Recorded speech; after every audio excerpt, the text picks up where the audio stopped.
Welcome to Satvidya Java tutorials. Now we are in section 8. In this lesson we are going to talk about bounded type parameters. In our previous lesson we did a program about shopping cart.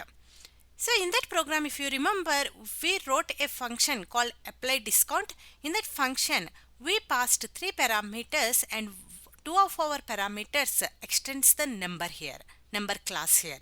That means why we are doing there, because we know that t and u are numbers all the time. That's why we are extending the number here to restrict the user to enter string values. This type of concept is called bounded parameters, bounded type parameters. Now let's go to one scenario and see in what cases we are going to use this. For example, we have a class, we have a method called add. In that add method, if you want to perform any arithmetic operations, and you know these values must be numbers in order to perform the arithmetic operations, and if you are giving your parameters without extend number class, then what happens here? Without extending any number class or without restricting the user not to send string values, then what happens? The Java compiler is going to produce an error and say there is a chance of sending string values as a parameters, then we cannot perform the arithmetic operations. That's why it is going to produce an error by saying the operator plus is undefined for the argument type s and t. So how we can restrict user in order not to do this? We may think of by typecast it and perform arithmetic. Even though if user is sending string, we cannot typecast it directly. That's why still it is going to produce an error and says you cannot do this. Now what we can do in order to achieve this, what we can do is we can write a bounded type parameters by extending the number class to that parameters. So if you do like this, then here we are going to come out from the compilation error and it is going to execute very clearly at the runtime.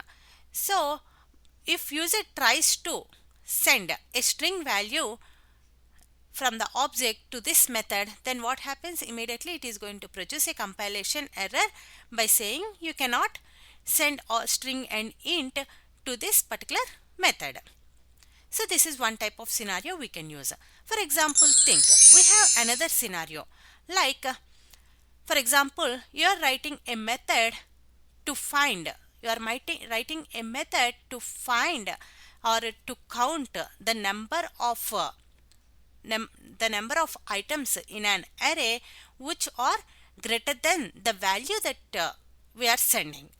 So for example, here we have a list of array values and here we have a specific value, and we are going to compare each and value in the array here, and we are going to check whether this is greater than this or not, and we are going to count how many values are greater than.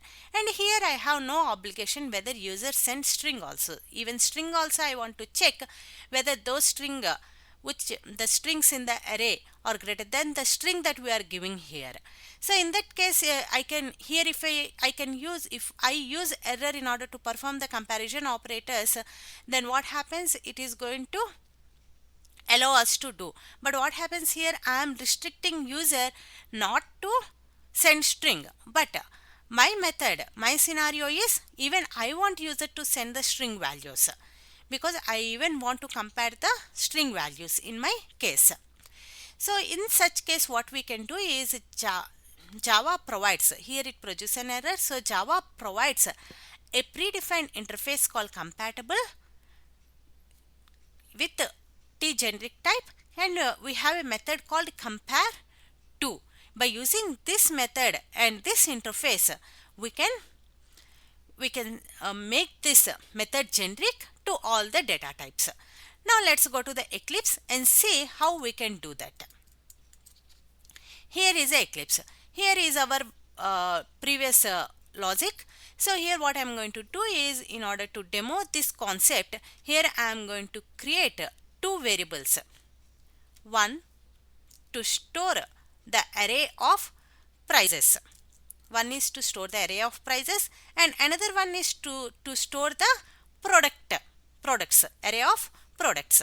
So what I am going to do? I have to set these values, right? So for that I am going to set in our set method and set product in our set method. And now we have to get those values since our variables are encapsulated. So I am going to write the get methods for the price and the product value. So we are all good. Now I am going to save this.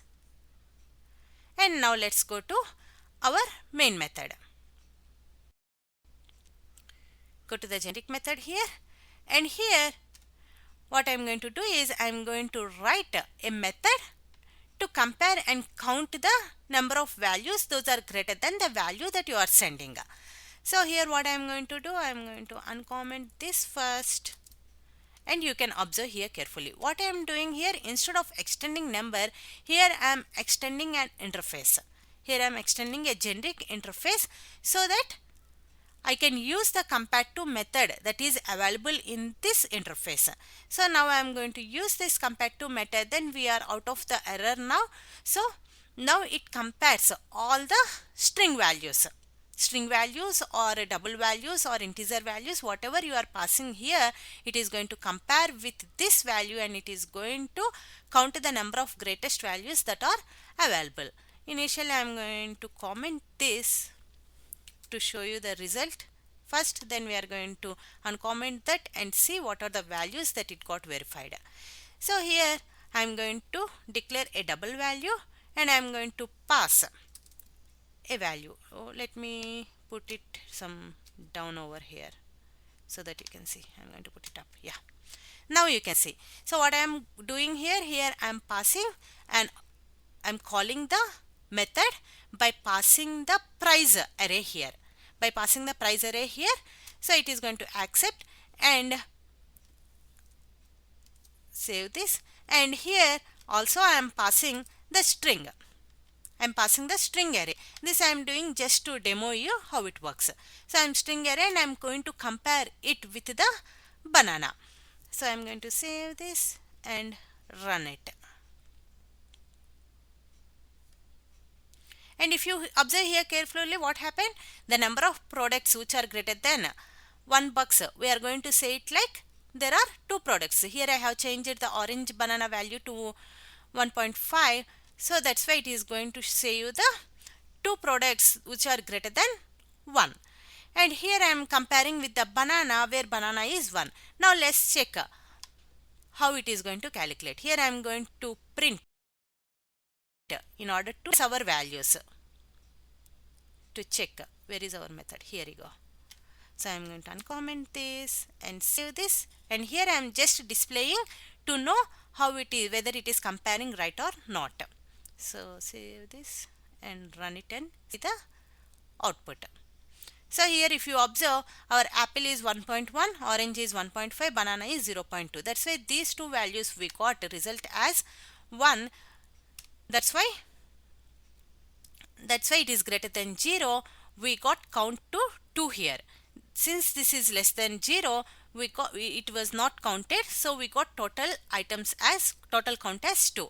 While coming to string comparison, so what happened, apple, when they compare a string comparison with apple to banana, the value became -1. If it compared to orange to banana, then the comparison became 13, and banana to banana it is 0. Obviously both are equal, right?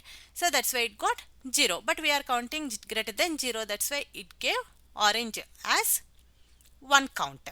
So like this we can make a generic method with all the, by using the compatible interface we can make the generic method. So now still we are going to continue with the generic interfaces and more. So meanwhile what you can do is try to write a program, in that write a generic method to find the greatest among the list of items. So don't miss it, keep watching. If you like this video, please like and share to your friends who want to learn Java from basics, and please don't forget to subscribe. And after you done a code, then comment it so that we can see your logic. And if you have any doubts also or any questions, you can comment it below. And for our notifications, please press the bell icon below. And for notes, please visit www.it.satvidya.com. Thank you.